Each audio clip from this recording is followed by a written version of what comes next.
एक जो topic related है वो प्रॉपर तरीके से आपको यही साउंड के बेस पे है। अगर आपको साउंड का पता है तो it means you can solve the solution, you can solve these all things. Otherwise it will be very difficult for you people that you can solve this. तो सबसे पहली चीज जो क्या है वो सेकंड ईयर के टॉपिक, सेकंड ईयर के एक्सरसाइज में अगर आप देखें तो फेडरल बोर्ड केपीके बोर्ड पे तो आपको ये चीज मिल सकते हैं और आप इसको वहां से देख सकते हैं। अब देख लीजिएगा, मैंने बात की थी आपके पास साउंड के बारे में। अब हम क्या करना है, एक चैनल में आपको बना के दे रहा हूं, एक प्रॉपर तरीके से भी आपको लेके जा रहा हूं। सबसे पहले हम बात कर रहे हैं इंग्लिश लैंग्वेज की, यानी इंग्लिश को एक लैंग्वेज की तरफ हम ट्रीट करेंगे। ठीक है, एक लैंग्वेज की तरफ जब ट्रीट करेंगे तो लैंग्वेज में सबसे पहली चीज जो हमें मिल गई है वो मिली है साउंड। सबसे पहले जो हमने स्टडी की है लैंग्वेज में वो हमने फोनोलॉजी को स्टडी की है, फोनोलॉजी को। और फोनोलॉजी के बारे में मैंने आपको बता दिया है कि फोनोलॉजी किस चीज को कहते हैं। यानी फोनोलॉजी जब हम साउंड की स्टडी करते हैं, यानी द स्टडी ऑफ साउंड जो हम कहते हैं, तो हमारे पास क्या होता है, फोनोलॉजी होता है। अब साउंड के बारे में मैंने बता दिया है कि जो आपके पास साउंड है क्या है, जो आपके सामने साउंड की हम बात कर रहे हैं, तो साउंड हमारे पास क्या कहलाता है, साउंड कहलाता है basic unit of any language. Sound हमारे पास बेसिक यूनिट है किसी भी जुबान की, बेसिक यूनिट है। तो उसके अलावा फिर दूसरी चीज जब हम बात कर रहे हैं, दूसरी चीज हमारे लिए क्या है, इसकी टाइप्स मैंने बता दी कि साउंड हमारे पास दो टाइप्स के हैं। एक हमारे पास वोकल साउंड है और दूसरा मैंने कहा कि जो आप दूसरे की बात कर रहे हैं वो है कॉन्सोनेंट साउंड। Consonant sound. अब देख लीजिएगा, इसको मैंने क्या बताया, मैंने कहा कि जो भी आपके सामने वोकल साउंड हो, वोकल साउंड से पहले आप आर्टिकल कौन सा पुट करोगे, एन पुट करोगे, और कॉन्सोनेंट साउंड से पहले आप आर्टिकल कौन सा पुट करोगे, आर्टिकल पुट करोगे ए का। ठीक है, इसको ए भी पढ़ा जाता है और आ भी पढ़ा जाता है। मैं बताऊंगा कि भाई आप कहां पे पढ़ेंगे और ए कहां पे पढ़ेंगे। अब देख लीजिएगा, जब इन दोनों चीजों के बारे में बात हो गई है तो हम यहां पे यूं कर सकते हैं कि हम इंग्लिश लैंग्वेज का एक चैनल यहां से सर्व करते हैं कि इंग्लिश हमारे पास एक लैंग्वेज के तौर पे ट्रीट किया जाता है और लैंग्वेज के लिए बुनियादी चीज क्या है, साउंड है। और साउंड को हमने दो हिस्सों में कन्वर्ट किया है। साउंड को कितने हिस्सों में कन्वर्ट किया है, दो हिस्सों में। एक को हम कहते हैं वोकल साउंड, एक को हमने नाम दिया है वोकल साउंड और दूसरे को हमने नाम दिया है कॉन्सोनेंट साउंड। अब देख लीजिएगा, साउंड जो इंग्लिश लैंग्वेज में, अगर आप आईपीए की बात कर ले, इंटरनेशनल फोनेटिक अल्फाबेट की बात करें, ठीक है, इंटरनेशनल फोनेटिक अल्फाबेट की आप बात करें तो वो आपके पास साउंड की बात कर रहे हैं कि साउंड हमारे पास टोटली इंग्लिश लैंग्वेज में जब हम बात करते हैं, किस चीज में बात करते हैं, इंग्लिश लैंग्वेज में जो हम साउंड की बात करते हैं, तो इंग्लिश लैंग्वेज में जो साउंड है हमारे पास वो टोटली 44 साउंड है। इंग्लिश लैंग्वेज में टोटली कितने साउंड है, 44 साउंड है। यानी you will be face 44 sound in English language. For example, you want to speak English language, you want to speak English language, you will create a 44 kind of sound. If you master in 44 kind of sound, it means you will be speak very well and your reading, your pronunciation and your everything will be very fine. Got it? So इस 44 sound को फिर divide किया गया है। मैंने आपको बता दिया है कि 44 यानी साउंड को डिवाइड किया गया है। साउंड हमारे पास 44 है, तो 44 में जो डिवाइड किया गया है, तो फिर जो हमारे पास क्या है, वोकल साउंड है, जो मैंने आपको बता दिया वोकल साउंड है। ये वोकल साउंड हमारे पास टोटली जो है ये है 20। टोटली वोकल साउंड हमारे पास कितने हैं, 20 है। यानी 20 साउंड हमारे पास इंग्लिश लैंग्वेज में रूप में, यानी जो हम इंग्लिश लैंग्वेज के वर्ड्स पढ़ते हैं इसमें 20 साउंड ऐसे हैं जो वोकल साउंड है, और 24 जो है ये क्या है, ये कॉन्सोनेंट साउंड है। ठीक है, अब ये जो 44 है, इस 44 से पहले आपने क्या पुट करना है, आपने एन पुट करना है। अगर आपने इस 20 साउंड को पहचान लिया है कि 20 साउंड हमारे पास कॉन्सोनेंट साउंड कौन से हैं, तो आप आर्टिकल एन को पुट कीजिएगा तो किसी भी टेस्ट में आपको कोई दिक्कत नहीं रहेगी। आपको कोई दिक्कत नहीं रहेगी, आपको कोई प्रॉब्लम, आपको कोई मसला नहीं होगा। और जहां कहीं आपको 24 अगर आपने साउंड को जान लिया है कि ये 24 साउंड है हमारे पास, 24 साउंड हमारे पास है, तो इसका मतलब ये है कि इससे पहले आप आराम से यानी आर्टिकल ए को पुट करें तो you will B sort out this issue, आप इस मसले को हल कर लोगे। There is no any such kind of problem. There is no any such huge problems in your life, well-being in your life, that you will not able to solve this out. But just regarding it, remember these things. Before the vocal sound, you will put article N, and before the consonant sound, you will put article A. जहां कहीं भी हो। अब इसका एक proof, एक मिसाल दे रहा हूं, जरा देख लीजिए। फॉर एग्जाम्पल आपको बताया जाता है और आपने ये चीज को, ये आर्टिकल के बारे में क्या समझा है कि एम कहां पे लगाया जाता है और ए कहां पे लगाया जाता है। आपको कहा जाता है कि जो आपके सामने यानी वाउल्स लेटर्स जो होते हैं, क्या होते हैं, वाउल्स लेटर्स की बात की जाती है कि वाउल्स लेटर्स जो है इससे पहले आप आर्टिकल एन का इस्तेमाल करोगे, और जो कॉन्सोनेंट लेटर्स है, जो कॉन्सोनेंट लेटर्स है इससे पहले आप क्या करोगे, आर्टिकल आ का इस्तेमाल करोगे।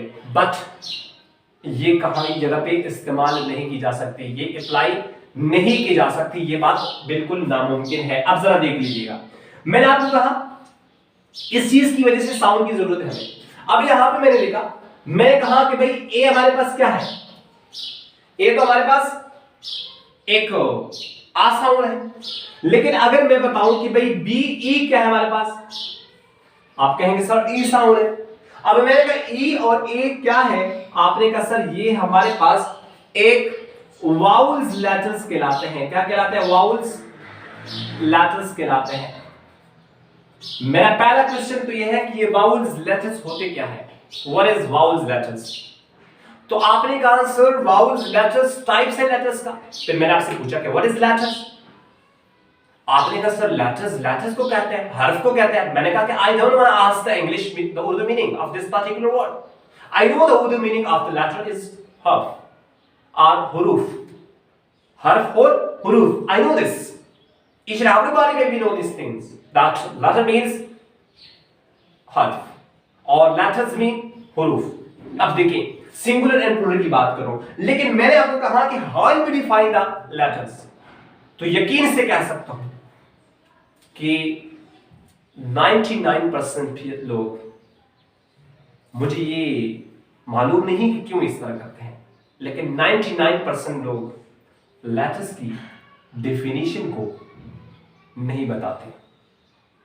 मुझे ये मालूम नहीं कि उनको मालूम नहीं या वो बताना नहीं चाहते। I don't know about this matter, I don't know about this issue, I don't know about that thing, but 99% people, 99% trader, an English trader, they can't explain about the definition of the letter. They can't explain the definition of the letter. वो letter definition को explain नहीं करते, बताते नहीं कि भाई क्या है। इस वजह से यहां पे देख लीजिएगा कि भाई लेटर्स को मैं प्रूफ करूंगा कि लेटर्स क्या है। ये लेटर को तो आपको पता है, साउंड तो आपके लिए क्या है, एक बेगानी सी चीज, एक अजनबी सी एक टॉपिक को लग रहा है, एक बोरियत है आपके लिए, लेकिन इस चीज को अगर आप देखें, यकीन माने, फिर आप कभी भी परेशान नहीं होंगे। अब जरा देख लीजिएगा, अब ये आर्टिकल ए एन की बात करता है। अब ये ई के लिए आप क्या करते हैं कि भाई इस फार्मूले को देखते हैं कि क्या ये फार्मूला इस पे अप्लाई होता है जो आप रूल एंड रेगुलेशन की बात करते हैं। मैंने यहां पे लिखा, मैंने कहा कि भाई आपके पास यू क्या है, आपने कहा सर यू तो हमारे पास प्रॉपरली एक वावल लेटर्स है। मैंने कहा फिर यू से पहले क्या लगाना चाहिए, आपने कहा सर यू से पहले तो एन लगाएंगे लगाएंगे, क्योंकि हमारे सर ने ये बात बताई है। मैंने कहा ये कैसे हो सकते है, जस्ट देख लेते हैं। मैंने यहां पे लिखा, मैंने कहा कि भाई अम्ब्रेला, मैंने कहा अम्ब्रेला। अब जब मैंने अम्ब्रेला लिखा, ठीक है, मैंने जब अम्ब्रेला लिखा तो अम्ब्रेला से पहले, किससे पहले, अम्ब्रेला से पहले आपको मैंने कहा कि क्या लगेगा, मैंने यहां पे लिखा कि I have A R an umbrella, ठीक है। अब देख लीजिएगा, आई हैव एन अम्ब्रेला या आई हैव एन अम्ब्रेला, ठीक है। अब आपने कहा कि सर यहां पे ये यू आया हुआ है, यू की बुनियाद पर हम क्या करेंगे, ये हमारे पास वाउल्स लेटर है और इस वाउल लेटर्स की वजह से हम किसको सेलेक्ट करेंगे, एन को सेलेक्ट करेंगे। मैंने कहा क्यों, आपने कहा सर ने बताया है कि जो कॉन्सोनेंट लेटर जो वाउल्स लेटर होते हैं उससे पहले क्या लगाया जाता है, एन लगाया जाता है। मैंने कहा वेरी गुड, एक्सीलेंट। अब जरा देख लीजिएगा, फिर मैंने कहा कि यहां पे मैं दूसरा जुमला लिख के दे देता हूं। मैंने लिखा कि भाई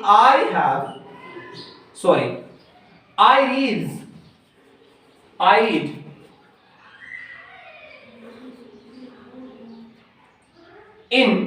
read in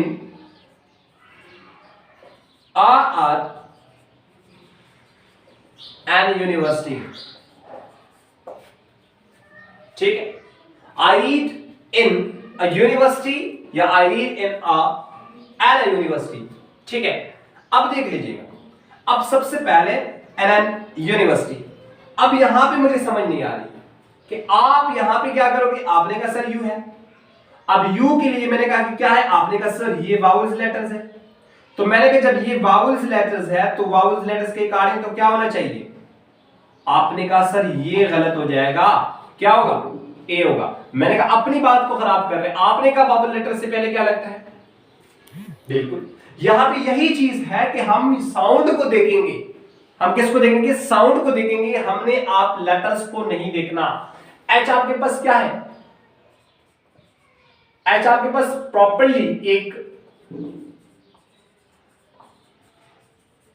कॉन्सोनेंट लेटर है, तो कॉन्सोनेंट लेटर से पहले क्या लगाया जाता है, आपने कहा कॉन्सोनेंट लेटर से पहले ए लगाया जा सकता है। मैंने कहा चलो ठीक है, मैंने लिखा कि ए आर एन, समझ आ रही है, ये ए लगाया जा सकता है, तो मैंने यहां पे लिखा कि ए हॉर्स, और फिर मैंने लिखा एन आर ए और अ हॉर्स, अ हॉर्स। अब दोनों क्या है, यहां पे एच साउंड है, तो एच साउंड है, तो आपने कहा सर कॉन्सोनेंट लेटर है। मैंने कहा यहां पे क्या है, यहां पे आपने कहा एच है तो एच कॉन्सोनेंट लेटर है। मैंने कहा ये क्या है, ये भी कॉन्सोनेंट लेटर है। मैंने कहा फिर क्या सेलेक्ट करूं, आपने कहा सर पहले वाले में ए सेलेक्ट किया जाता है और दूसरे वाले में एन सेलेक्ट किया जाता है, तो यहां पे भी आप देख लीजिएगा कि तजाद है। ठीक है, तो इसका मतलब ये हुआ कि खवा आपके पास कोई भी लेटर हो या आपके पास वाउल्स लेटर्स हो, वाउल्स लेटर्स हो या कॉन्सोनेंट लेटर्स हो, कॉन्सोनेंट लेटर्स हो, ये दोनों डिपेंड करेगा किस चीज पे, डिपेंड्स करेगा, depend upon sound of the words. ठीक है, ये किस पे डिपेंड करेगा, ये वर्ड्स की depend upon sound of the letters, या लेटर्स की साउंड पे डिपेंड करेगा कि भाई ये हमने क्या लगाना है। अगर आपके सामने वाउल्स लेटर है, इससे पहले भी आप ए लगा सकते हैं, एन लगा सकते हैं। अगर आपके पास कॉन्सोनेंट है, इससे पहले भी ए लगा सकते हैं, एन लगा सकते हैं, लेकिन डिपेंड करेगा किस चीज पे, डिपेंड करेगा सारा के सारा साउंड पर। किस चीज पर, साउंड पर डिपेंड करेगा कि अब ए लगाऊं या एन लगाऊं, ए लगाऊं या एन लगाऊं, तो ये याद रखिएगा। ठीक है, आप इस बहस पे न कीजिएगा कि भाई आपने इसको क्या करना है, इसको आपने लेटर की बुनियाद पर लिख लेना है, लेटर की बुनियाद पर आप इसको नहीं लिख सकते। ठीक है, तो इसी वजह से कह रहा हूं कि जो हमारे पास साउंड का पढ़ना है, तो साउंड को अगर हमने ना पहचाना कि साउंड हमारे पास 44 साउंड जो है ये वाउल साउंड है, और वाउल साउंड से पहले हम क्या करेंगे, वाउल साउंड से पहले हमने आर्टिकल एन को डालना है, और कॉन्सोनेंट साउंड से पहले हमने आर्टिकल ए को डालना है। तो याद कीजिएगा, बुनियादी चीज है, पहला ही लेक्चर है बेसिक से लेकर, तो बेसिक की चीज हमारे टॉप क्लास की, आप सीएसएस देखें, आप कोई भी रीडिंग देखें, कोई भी राइटिंग देखें, कुछ भी देखें, तो वहां पे बहुत सारे बड़े बड़े ब्लेंडर किए जाते हैं आर्टिकल की बुनियाद पर, और पढ़ाने वाले भी इस चीज पे अफसोस नहीं करते हैं, हालांकि उनको मालूम है ये चीज कि sound is need to use the proper article in a language। समझ आ रही है? साउंड की जरूरत है ताकि हम इस्तेमाल करें एक प्रॉपर एक आर्टिकल किस चीज में, यानी लैंग्वेज में। खा वो राइटिंग के सिलसिले में हो या लैंग्वेज के सिलसिले में हो, आप बोलने के सिलसिले, कम्युनिकेशन के सिलसिले में हो, तो it should need to use the proper article in a communication, then you can make your communication impressive, you're writing and writing। फिर यही बात है कि बहुत सारे लोगों को इस चीज का पता नहीं होता। मजीद मैं आपको बताऊंगा, ये देख लीजिएगा, ये चीज मैं आपको क्लियर करवाऊंगा कि भाई मसले क्या है, कहां से है। अब पहली चीज तो ये हुई कि भाई कॉन्सोनेंट जो आपको ट्रेडिशनल तरीके से किताबों में लिखी गई बातें हैं कि भाई आप वावल से पहले आर्टिकल, वावल लेटर से पहले आप आर्टिकल लगाएं, और फिर कॉन्सोनेंट लेटर से पहले आप आर्टिकल लगाएं, लेकिन कौन सा लगाएं? कॉन्सोनेंट से पहले आप ए लगाएं और वावल से पहले आप एन लगाएं। तो ये चीज आपकी जिंदगी भर तक साथ नहीं देने वाली है। 20% शायद आपका साथ दे दें, लेकिन जो टेस्ट होते हैं ओरिजिनल, जो बड़े लेवल के, जो आला सतह के टेस्ट होते हैं, जो हाई लेवल के टेस्ट होते हैं, जो एडवांस होते हैं, आजकल तो हर एक चीज में प्राइमरी लेवल से लेकर यानी हाई लेवल तक आप देख लीजिएगा, वहां पे आर्टिकल का टॉपिक लाजमी आता है, आर्टिकल का एमसीक्यूज लाजमी आता है। तो इसलिए यहां पे जो मैंने बात की है वो क्या है, वो हमारे पास टॉपिक था टोटली, यानी फोनोलॉजी के बारे में। फोनोलॉजी जो हमारे पास है वो स्टडी ऑफ साउंड है। साउंड हमारे पास 44 है, 44 को फिर हमने डिवाइड किया दो हिस्सों में। दो हिस्सों में जब मैंने डिवाइड किया तो एक वोवल साउंड आया, और दूसरा वोवल साउंड को हम वोकल साउंड कहते हैं और नेचुरल साउंड कहते हैं, और दूसरा हमारे पास कॉन्सोनेंट साउंड है, कॉन्सोनेंट साउंड को हम यानी अननेचुरल कहते हैं। और कॉन्सोनेंट से पहले हम क्या लगाते हैं, हम आर्टिकल ए लगाते हैं और उसके बाद फिर आर्टिकल यू। अब देखिए, अब जो दूसरी चीज है यहां पे मैं बात बता दूं आपको, कहूं साउंड जो है ना वो लिखी नहीं जा सकती, साउंड लिखी नहीं जा सकती। तो जब साउंड लिखी नहीं जा सकती तो फिर हमें क्या करना चाहिए? साउंड जब नहीं लिखी जा सकती तो हमें यह करना चाहिए कि भाई कोई लिखने का बंदोबस्त तो की जाए। अब जब लिखने का बंदोबस्त करने के लिए हम बात करेंगे तो यहां पे देख लीजिएगा, हम इंग्लिश लैंग्वेज को पढ़ते हैं, तो लैंग्वेज के लिए हमें पहली चीज जो है वो साउंड की जरूरत पड़ गई है।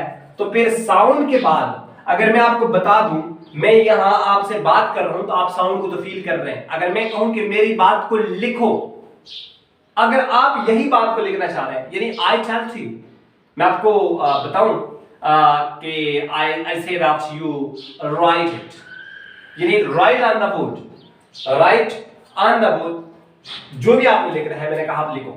अब यहां पे देखिए, आपने मुझे कहा कि सर क्या लिखूं, मैंने कहा लिखो कि व्हाट आर यू डूइंग। अब जब व्हाट आर यू डूइंग आपने मेरी आवाज को सुन तो लिया, लेकिन इसको लिखने के लिए आपने क्या किया? इसको लिखने के लिए आपने कुछ ना कुछ यानी लेटर्स का इस्तेमाल कर लिया। लेकिन जब साउंड को आपने एक रिटन फॉर्म में डाल दिया, साउंड को क्या किया? रिटन फॉर्म में डालने की कोशिश की। तो साउंड को रिटन फॉर्मेशन जब आपने डाला तो रिटन फॉर्मेशन को क्या कहते हैं? लेटर कहते हैं, याद रख लीजिएगा। अब जो हमारे पास टॉपिक है वो क्या है? लेटर। अब लेटर किसे कहते हैं? यानी लेटर जो हमारे पास है वो written formation of the sound है, written formation of the sound. Sound को जो रिटन फॉर्मेशन है वो हमारे पास क्या है? लेटर है। अब याद कीजिएगा, अब जब साउंड की रिटन फॉर्मेशन की हम बात करें, साउंड की रिटन फॉर्मेशन हमारे पास क्या है? लेटर कहलाता है। अब अगर मैंने यहां पे लिखा, एक साउंड मैंने क्रिएट किया और उस साउंड को मिलाने से हमें एक लेटर मिलता है, ठीक है। अब लेटर क्या है? फॉर एग्जांपल मैंने कहा कि आप आसमान, यानी आपने लिखना है कि भाई आसमान, आसमान जब आप लिखते हो तो आसमान में पहला साउंड क्या है? आ। तो आ साउंड की बात कही जाए तो आ साउंड के लिए आपने क्या कहा? आपने ए लिखा। फॉर एग्जांपल मैंने फिर से लिखा, मैंने कहा कि भाई आप लिखें अमजद, आपने अमजद लिखा। तो अमजद, आ का साउंड क्रिएट करने के लिए यहां पे ए लिखा, मां का साउंड के लिए मां का साउंड के लिए एम लिखा, झा का साउंड के लिए जे लिखा, और आ का साउंड के लिए ए लिखा, और डा का साउंड के डी के साउंड के लिए के साथ दा साउंड के लिए डी लिखा। अब ये सारे के सारे मैंने पूछा कि ये क्या है? आपने कहा सर ये सारे के सारे लेटर्स को मैंने कंबाइन किया। किसको कंबाइन किया? लेटर्स। मैंने कहा ये क्या है? कह रहा है कि सर जो साउंड आपने क्रिएट किया उसको मैंने बंद कर लिया। अब इसका मतलब ये हुआ कि जितने भी लेटर्स हैं, जितने भी लेटर्स आपके पास है वो क्या कहलाते हैं? वो written formation of the sound कहलाते हैं। अब लेटर क्या है? जैसे कि मैंने कहा ए, मैंने कहा B, C, D, E, I, O, U, V, W, X, Y and G. अब देख लीजिएगा, ये मैंने क्या किया, ये मैंने लेटर लिखा। मैंने आपसे पूछा कि ये क्या है, आपने कहा सर आ का साउंड जब हम क्रिएट करते तो ए लगाते वहां पे। आपने कहा सर जब हम यानी ए का साउंड क्रिएट करते हैं तो ए लगाते हैं।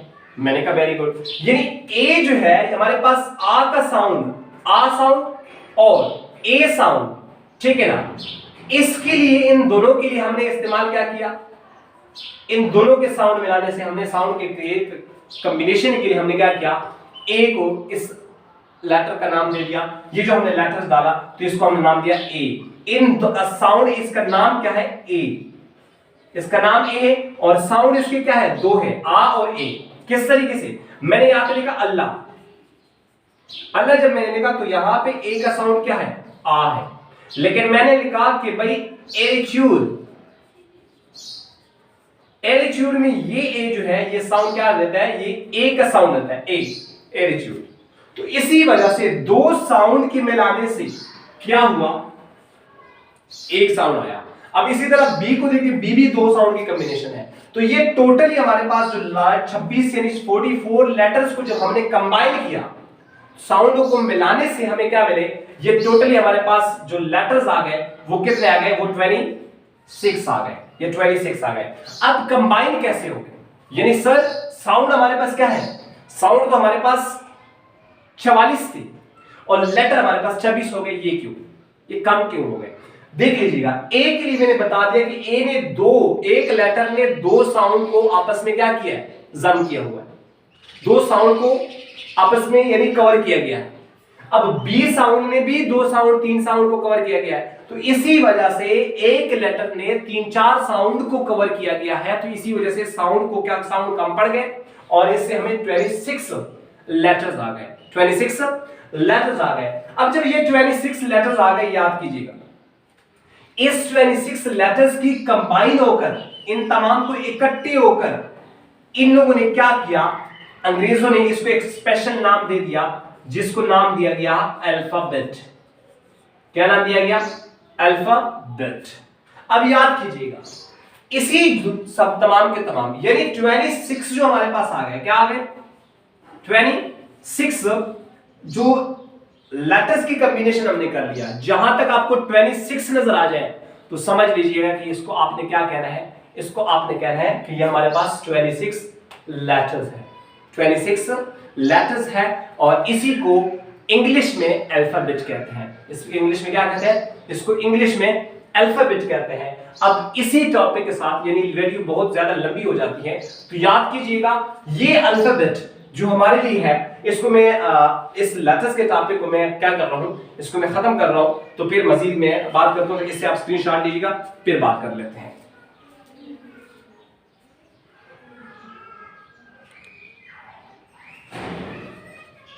अच्छा, अब देख लीजिएगा, ये जो हमारे पास है टोटल लेटर्स की मैंने बात कर ली है।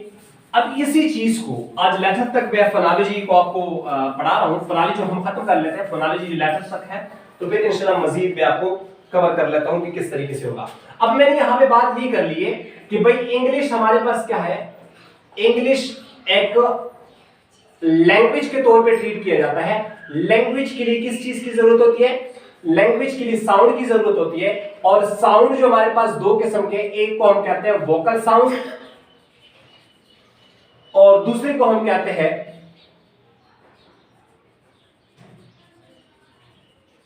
Consonant sound.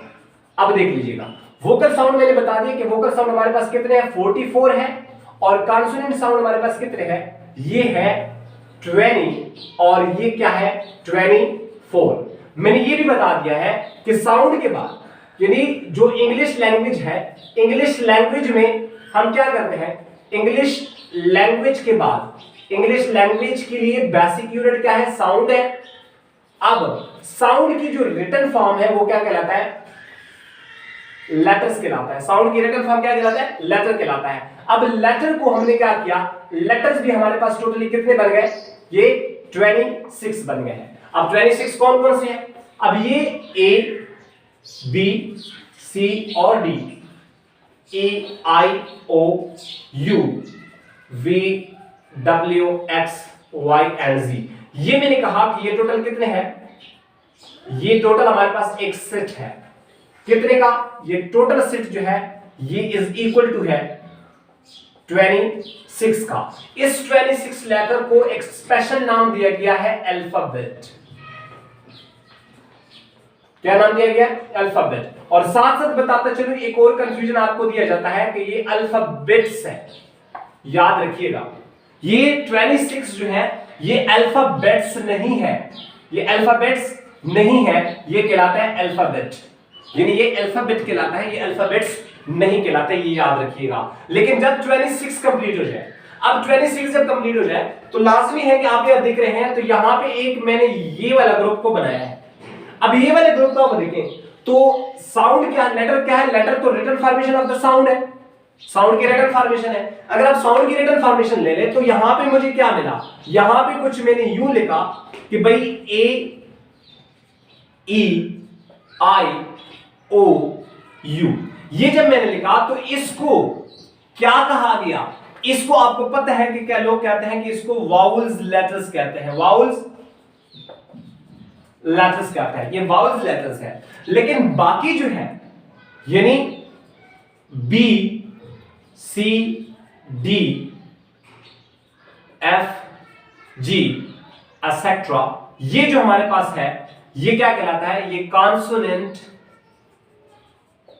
कॉन्सोनेंट्स लेटर्स कहते हैं। क्या कहते हैं? कॉन्सोनेंट लेटर्स कहते हैं। अब याद कीजिएगा, इन दोनों को, इन्हीं को कॉन्सोनेंट लेटर क्यों कहा और इनको वाउल्स लेटर्स क्यों कहा, ये चीज देख लीजिएगा। अब ये टाइप्स आ गए हमारे पास। लेटर्स भी हमारे पास दो किस्म के हो गए। एक हमारे पास क्या होगा? एक हमारे पास वाउल्स लेटर्स में आया और दूसरे हमारे पास क्या आया? Consonant letters. दूसरा क्या बना? Consonant letters. अब वाउल्स लेटर अगर देखें तो कितने हैं? 1 2 3 4 5। तो आपने यहां तक तो सबने समझा कि हमारे पास वाउल्स कितने हैं? 5 है और कॉन्सोनेंट लेटर कितने हैं? 21 है। अब जरा देख लीजिएगा, ये 21 और 5 जो है ये टोटल कितने बनते हैं? ये 26 बनते हैं। तो अब देखिए कि साउंड हमारे पास क्या है? Written formation of the sorry letter हमारे पास क्या है? Written formation of the sound है। जब written formation of the sound है तो इसका मतलब ये हुआ कि जब भी हम कोई बात करते हैं, जब भी हम साउंड की बात करते हैं तो sound letter formation of the letter की बात करते हैं, written formation of the sound बनता है। अब ये जो वाउल्स लेटर है, वाउल्स लेटर जो हमारे पास है, ये रिटन फॉर्मेशन जो है, ये रिटन फॉर्मेशन, ये written formation of the vowels sound का है, वोकल साउंड का है। Written formation of the vocal sound है। अब अगर देखिए ए ई आई ओ यू को अगर आप देखें तो ए ई आई ओ यू हमेशा के लिए यानी वोकल कार्ड से क्रिएट किया जाता है, इसमें कोई लिप्स का इस्तेमाल नहीं की जाती। इसी वजह से इसको क्या कहा जाता है? इसको कहा जाता है वाउल्स लेटर, क्योंकि it is the written formation of a vowels letter is on to written formation of the consonant of the parts of body. Got it? ये concept it can create with the help of vocal cord. There's no need to use any lips, teeth, tongue and any other parts of body except a vocal cord. जैसे कि A, E, I, O, U। अब देखिए vowels letters को आप ऐसे पहचान सकते हैं वोकल कार्ड, वोकल साउंड को, कि इसमें आप खुल के बोल सकते हैं, यदि मुंह को खोल के बोल सकते हो, यानी ओपन करके आप मुंह से उसको अदा कर सकते हैं ऐसे साउंड को, ठीक है, जो वोकल साउंड होता है। अब कॉन्सोनेंट साउंड जो मुंह के खोलते हुए, यानी आप मुंह खोले भी तो आप उसको नहीं बोल सकते जब तक आपने उसमें लिप्स और टीथ का इस्तेमाल ना किया हो। जैसा कि अब मैं कहता हूं कि ए में मेरा मुंह खुला हुआ है और मैं आसानी से ए को बोल सकता हूं अगर मुंह खुला भी हो, ए। अगर मैं बी बोलूं तो मैं मुंह खोलूं बी नहीं बोल सकता, बी के लिए लिप्स को मैंने इकट्ठा करना होगा लाजमन, तो तब ये क्या है पार्ट्स ऑफ बॉडी, यानी कॉन्सोनेंट साउंड कहलाता है। और जो कॉन्सोनेंट साउंड आपके पास है, कॉन्सोनेंट साउंड एक्चुअली जो बात की जा रही है ये रिटन फॉर्मेशन है किस चीज का, ऑफ द कॉन्सोनेंट साउंड। क्यों उसको कॉन्सोनेंट लेटर बोला, इसी वजह से बोला कि ये रिटन फॉर्मेशन है किस चीज का, ये रिटन फॉर्मेशन है कॉन्सोनेंट साउंड का, यानी ऐसे लेटर्स जिसमें पार्ट्स ऑफ बॉडी का इस्तेमाल की जा सकती है तो वो क्या कहलाता है, कॉन्सोनेंट लेटर्स कहलाए जाते हैं। अब जरा देख लीजिएगा, ये तमाम के तमाम हमारे पास 26 हो गए। अब एक चीज और, अगर आपके पास सिंगल एक लेटर हो, एक ए है, तो इसको आपने कहना है ये अब आपके पास क्या है, लेटर है, एक ए क्या है, लेटर है। यानी अगर मोर देन वन हो, मोर देन वन हो एंड लेस देन 26 हो, less than 26 more than one, इसको फिर आप लेटर्स नहीं कह सकते, इसको आप क्या कहेंगे, लेटर भी नहीं कह सकते, और इसको आपने बोलना है लेटर्स। इसको आप अल्फाबेट नहीं कह सकते, याद रखिएगा, अल्फाबेट नहीं कहा जा सकते, ये क्या होगा, ये लेटर्स होंगे। लेकिन अगर कंप्लीट सेट हो, क्या हो, कंप्लीट सेट हो, तो ये कंप्लीट सेट क्या कहलाएगा, ये कंप्लीट सेट यानी 26 हो, तो इसको फिर आप लेटर्स नहीं कह सकते, याद रखिएगा, इसको आपने क्या कहना है, इसको आपने कहना है अल्फाबेट। तो ये लेटर्स गलत हो जाएगा, यहां पे फिर क्या होगा, अल्फाबेट होगा। और सिंगल हो, हवा वो एम क्यों ना हो, तो सिंगल एम आपके पास लेटर्स नहीं है, लेटर्स तो वैसे नहीं क्योंकि सिंगल है, अल्फाबेट नहीं है, और इसको आप क्या कहेंगे, इसको आप लेटर कहेंगे, याद कीजिएगा। तो ये अब वीडियो बहुत ज्यादा लंबी होती जा रही है, तो इस वजह से क्योंकि बेहतरीन नॉलेज के साथ बेसिक चीज को, एक एक चीज को पढ़ाने के लिए फिर टाइम लाजमी होना चाहिए, तो इसी वजह से मैं यहाँ पे अपने लेक्चर का इख्तिताम करता हूं। तो इंशाल्लाह नेक्स्ट वीडियो में फिर आपको मैं यानी लेटर्स के बाद हमारे पास क्या है, यानी इंग्लिश लैंग्वेज के लिए साउंड क्या है, basic unit of any language, और sound can divide into two types. Number 1 is vocal sound and second one is consonant sound, and sound the written formation of the sound is called letter have two types. Number 1 is vowels letters and second one is consonant letter. Why we are called vowels letters, because these all letters can pronounce from the vocal cord, that's why we are called these are letters vowels letters. But the consonant letters are those letters which is the written form of the consonant sound. These are letters can provide and pronounce with the help of lips, teeth, any parts of body except vocal cord, that is called vocal letters, yeah, consonant letters, because consonant means parts of body, consonant means parts of body. So इसी चीज के साथ इंशाल्लाह, और लाजमी एक चीज याद रखिएगा कि अगर आप अभी तक मेरे चैनल पे नए हैं, आपने अभी तक मेरे चैनल को सब्सक्राइब नहीं किया है, तो प्लीज चैनल को सब्सक्राइब कीजिएगा, क्योंकि आप ही सपोर्ट की वजह से, आप ही अगर मेरे चैनल में है तो मेरा हौसला बढ़ेगा, तो मैं आप तक मजीद वीडियो बनाता रहूंगा। शेयर करना मत भूलिएगा दूसरों तक, ताकि इस कार्य खैर में मेरे साथ रहिएगा, क्योंकि हम जो है ना इल्म को फैलाने की कोशिश कर रहे हैं। हम किसी को गलत काम के लिए इनवाइटेशन नहीं देते, इनवाइट नहीं करते, किसी को गलत काम के लिए इनवाइट नहीं करते, हम जस्ट इल्म को फैलाना चाहते हैं। तो लाइक करना और कमेंट्स करना मत भूलिएगा यार, कमेंट्स कर लिया करेगा। अगर आपको कोई चीज इसमें यहाँ पे कोई क्वेश्चन है तो वो किया करें, मैं प्रॉपर्ली आपका नाम लेकर इंशाल्लाह उस पे वीडियो बनाऊंगा। तो शेयर भी किया करें, चैनल को सब्सक्राइब भी किया करें, अगर नए नहीं है तो लाजमी है सब्सक्राइब करने के बाद आपका हक बनता है कि हर वीडियो आप तक पहुंच सके, तो उसके लिए बेल आइकन को दबा दीजिएगा। तो इंशाल्लाह मिलते हैं फिर नेक्स्ट वीडियो में, तब तक इजाजत चाहता हूँ, अल्लाह हाफिज, अस्सलाम वालेकुम।